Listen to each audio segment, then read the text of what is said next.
Of course, January is historically one of our wettest months here in Northern California. So when we do have an extended dry spell like we're experiencing right now, you do start to wonder, are we slipping back slowly into drought? That's one of the questions we brought to our expert tonight. Folsom Lake on the 14th of January. The water level may appear low to the average observer.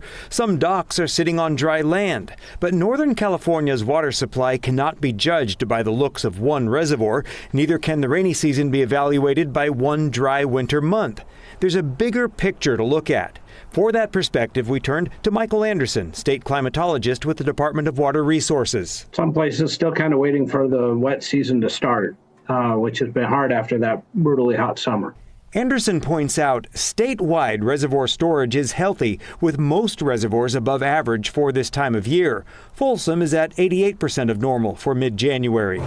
Snowmelt provides about a third of California's water needs. And thanks to an active stormy pattern in November and December, the statewide snowpack is above normal for now. But those benefits heavily favor the northern Sierra. The southern portions of the state are lagging way behind in snowfall and rain, and the lack of storms in January is becoming a concern. It does bring to mind patterns like we saw in 2013, where October to December 2012, really strong wet start.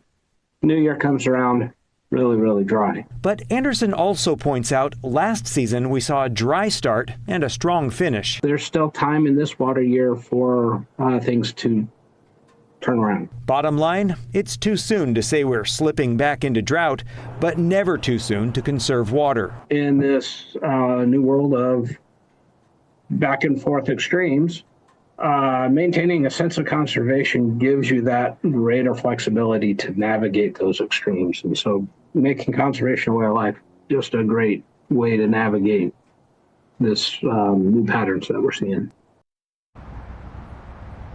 And Chief Meteorologist Adam Epstein will have a closer look at the snowpack numbers a little bit later in this newscast. For now, reporting live in downtown Sacramento, covering local news that matters, Dennis Shanahan, Fox 40 News.